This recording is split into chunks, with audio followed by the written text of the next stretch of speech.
What's going on? Brian Jones here, the Marketing Mobster, here with my man, Franz St. Fleur, your confidence, charisma coach. Oh, we almost said it at the same time. Jinx, man. Owe me some go. Oh, man, we're corny, by the way. Anyway.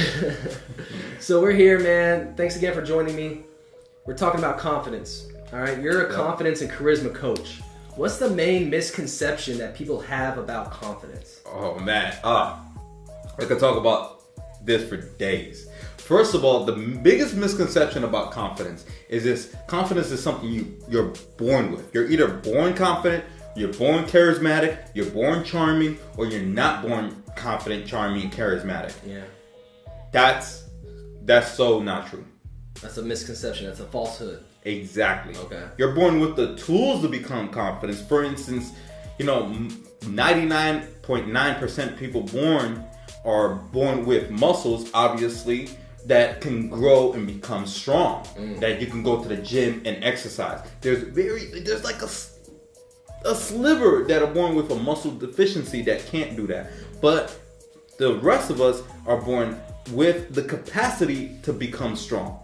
Like Arnold wasn't born, super strong when he came out of his mom's womb. He probably would have ripped his mom in half if he came out the way he looks now.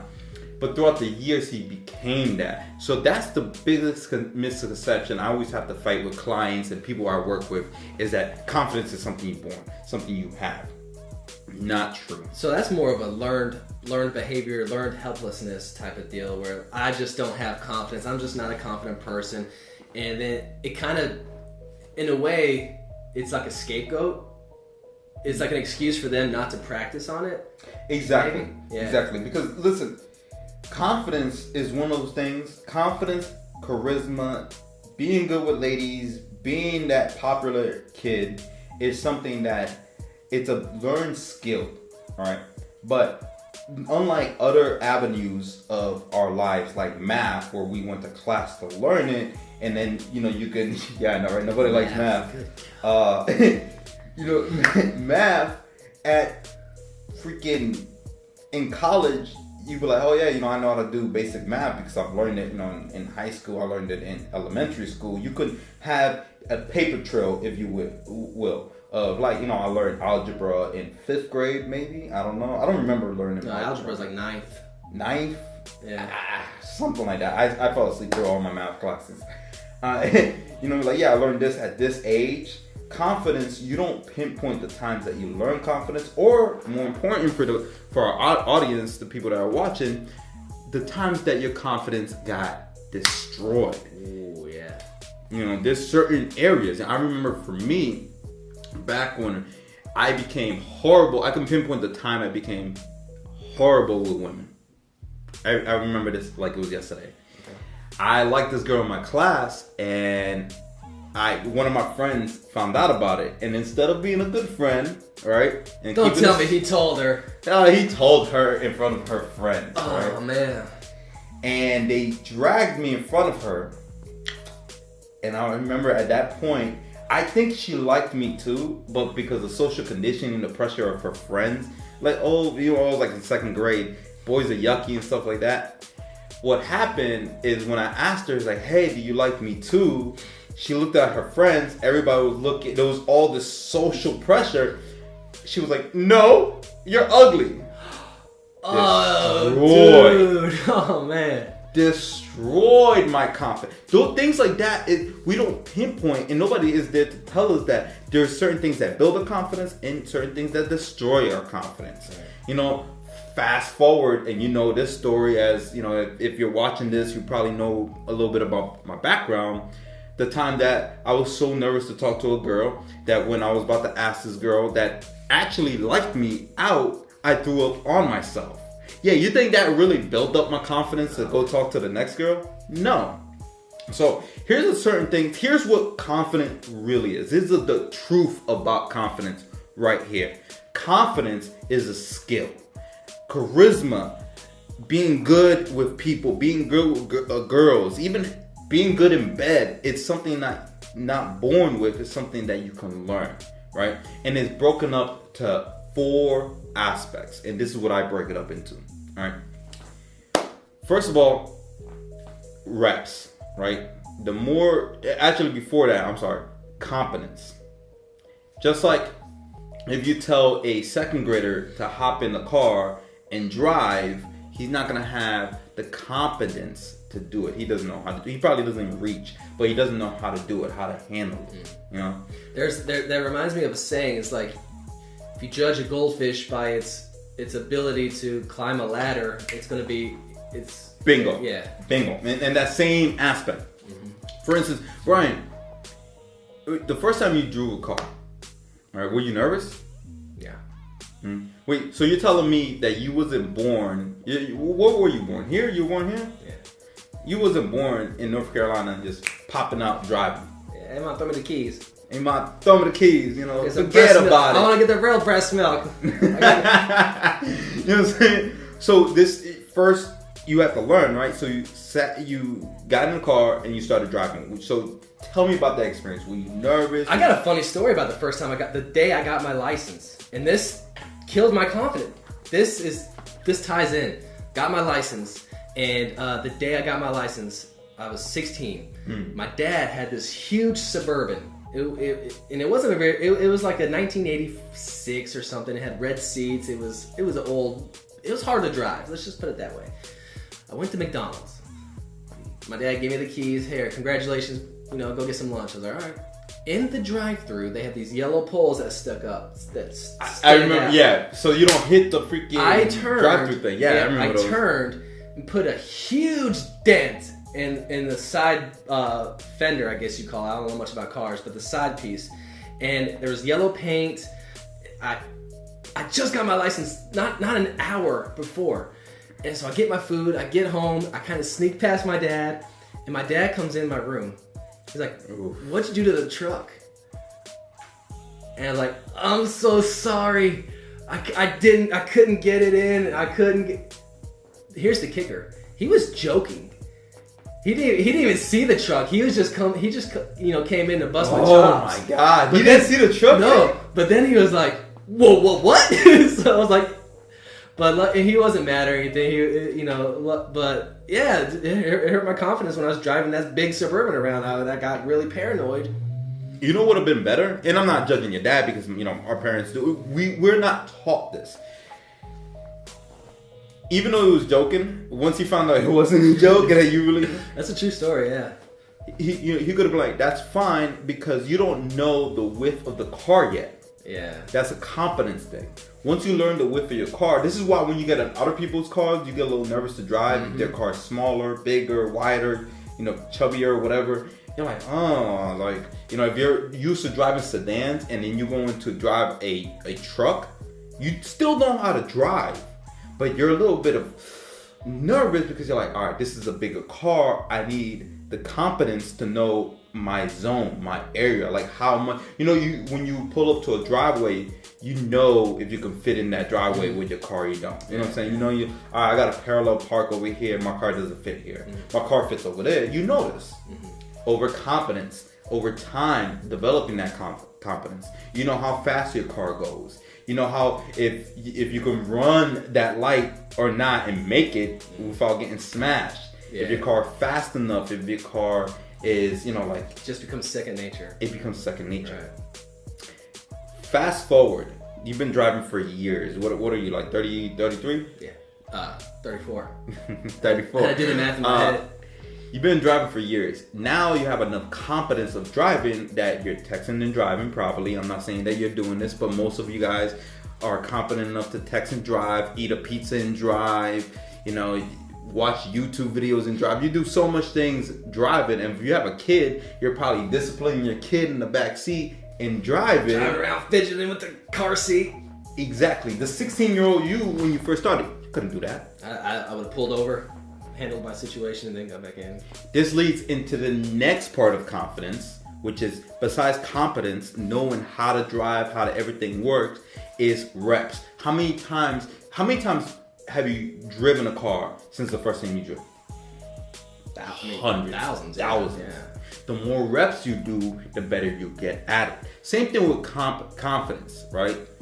When you're taught how to talk to people, right? First of all, we're not taught at a young age how to talk to people in a proper manner. We're too shy and we're too polite, or we're assholes. There's like, nobody teaches us the middle, right? Now the next thing you have to do, right? And if you're one of my clients or somebody watching this and you're taking my course or thinking of taking my course, the one thing that I preach about is that you have to go out and practice this often, more and more and more. You know what I'm saying? When you're driving, the more you got on the highway, the more confident you got on the highway, the more confidence you got on the highway. Same thing, you know what I'm saying? In any sport, you do practice for a reason. What was that one basketball player that was like, he missed practice and he was like, oh, it's just practice. Practice? We're talking about practice? Allen Iverson. You know what's funny? I thought it was him, but I wasn't 100% sure. But guess what? You know why I didn't remember him? Because he didn't take practice serious, and that's why he'll never be a Michael Jordan. That's why you don't see him with LeBron James. I don't even think he plays basketball anymore. If he does, hey, guess what? I don't know about it because he didn't take practice serious. And the best people, the most confident people in their careers, period, they take practice serious. So that's the next thing. Competence, knowing what to do, and then practicing what you know. Which leads into the third factor, is your state. Going back to the driving analogy, I don't know why I'm using driving analogy so much. I hate driving, you know what I'm saying? Honestly, I'd rather fly somewhere. But if you're tired, if you're in a bad mood, it's gonna come out. It's gonna come out. Yeah. You know, when you're driving, you're tired, you might start swerving, and this is dangerous. Same thing with confidence. You know, honestly, our state changes and fluctuates, and that would change our confidence. Here's another big misconception, that we're always confident. This is like myself, I'm always confident. This is halfway true. It depends on my state. Guess what? You know that I just recently had a family emergency. That messed with my confidence a little because I'm focused on handling my family emergency instead of being super confident. Oh, I saw this cute girl at the airport bar, and if it wasn't a family emergency, I would go up to talk to her. But because my state at that time was concerned with my family, I didn't give two rats ass how cute she was. Right. Oh wait, that's lack of confidence. No, that's just changing my state. You know what I'm saying? I love going to the gym, but if I haven't slept in 30 hours like that family emergency, I didn't go to the gym.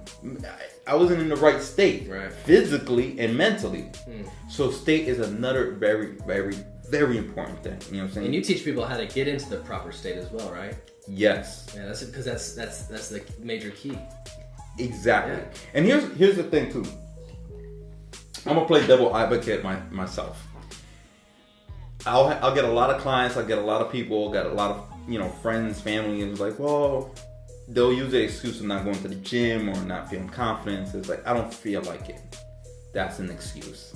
But wait, didn't I just say that I wasn't in a proper state? So how can I use not being in the right mood as an excuse if I'm not in the right state? There's tricks that, like you just said, I teach people how to get into that state when you don't want to be in that state, how to snap out of it to be in that state. Now, take an example, talking to that girl in the bar. There's certain practices that I could have done to get me in the right state to talk to her. Why didn't I do it? For two reasons. A, I was dealing with a family emergency. So I was actually on the phone with my cousin trying to deal with this family emergency. And B, I was next in line to board. So I'm going to hop out and be like, yo, hold this plane so I can get this girl. Where are you going? I'm going to meet you in Dallas. And we'll finish this conversation later. Which leads into the last part. And a lot of people, when they talk about confidence on a high level, they know about these three things: competence, reps, state. But there's a fourth thing that a lot of people don't talk about, that don't know, and this is why it kills their confidence, right? The purpose. What's the purpose? Confidence is not something you're born with, it's something you do. So, like, going back to driving, why am I using driving again? I don't know, but it makes it easy to follow, I guess. Yeah. There's a purpose that you drive. You don't just hop in your car and be like, I feel like driving. I mean, some of you guys do. I mean, that's cool. I don't like driving like that. Yeah. You know, if I'm going to drive, I'm going from point A to point B. Yeah, for the most part, people are going places and they just they drive to get there. Exactly. What's the purpose? Because there's different levels of confidence, and I teach core confidence, which is always on confidence. But why? Like, why do you need confidence right now? Like, when I'm by myself in my room and I'm reading a book or something, what do I need to be confident right now? No, like it's a lifestyle. I get that, but there's a certain place, time, and purpose for it. So, for instance, if we're going to a mastermind group, a business mastermind group, right? The purpose of having confidence there is to enhance my business, to enhance your business, to put more money in our pocket, and to enhance relationships and see if we can help other people. So confidence in that sense, the purpose of having confidence is so we can help other people, and so we can help us, right? Meeting a girl, you know what I'm saying? Like, if you see a cute girl, what's the purpose of having confidence in that state? Let me dive deep, right? The purpose is maybe we can help her out. It sounds ridiculous, right? Because obviously most guys want a cute girl, you know what I'm saying? They want to have a girlfriend, stuff like that. It's more of a selfish reason. But guess what? If we have something to offer, right? And we have the confidence to go talk to that girl, and we have a lot of things to offer, we can enhance her life as much as she can enhance our life. And this is why you should be picky on who you talk to and who you allow into your life. You know what I'm saying? Yeah, that's good. What's the purpose of having confidence? And give me an example. Purpose of having confidence at work. At work. Yeah. Exactly. So let me take it here. Let me see if I'm picking this up. So confidence at work. You need to have confidence at work because your boss is depending on you. So you're offering your boss value, providing good work. So you're confident with your boss. Is that a good? Yes. You want to help your boss out. Let me clean it up, because you might hate your boss. Okay. A lot of us might even hate our boss, might love our boss, might hate what we're doing, might love what we're doing, right? The purpose of having confidence at work is to provide value, like you said, to provide something for your boss and stuff like that, but to provide value with intentions of having leverage. And this is when we get into the dark tactics of social engineering. And so you get deep, man. You know your stuff. Yeah, so that's exactly. You know what I'm saying? The reason I have confidence at work, in all areas like competence and doing my job repeatedly the right way and having a good positive mindset, is so I can have leverage when if I'm working and I need time off and I'm a valuable employee and I have confidence to go seek another job, i.e. I can walk away from this job and they know that, but they need me. Oh, they'll bend to my will. My mom does this all the time, right? She's been with her company for a while and she's very competent. She's been doing it for a while, reps, and she always goes in with a positive mindset. She's so valuable at work that, it's a true story, that they let other people go before they let her go.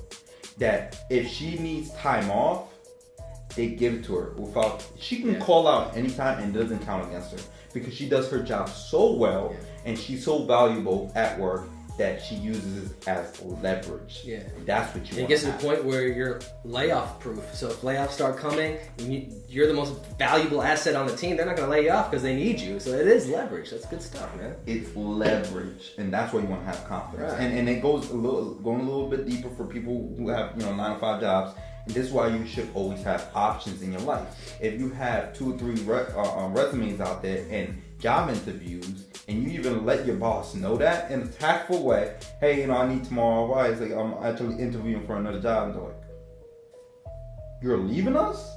Right? Well, I'm just keeping my options open. Oh, you have a lot of leverage. Or you want to get sassy with me? XYZ company, they would love to hire me. They already gave me an interview. I'm out. You know what I'm saying? And this is why you want to have confidence at work and throughout everything. And that goes into another sub-layer. Yeah. What gives you a lot of confidence is having more options. Options equal freedom. But listen, this video has been long enough and I'm getting deeper into the subjects. Yeah, it's good stuff. Well, Franz, man, thanks for giving us such great, valuable information.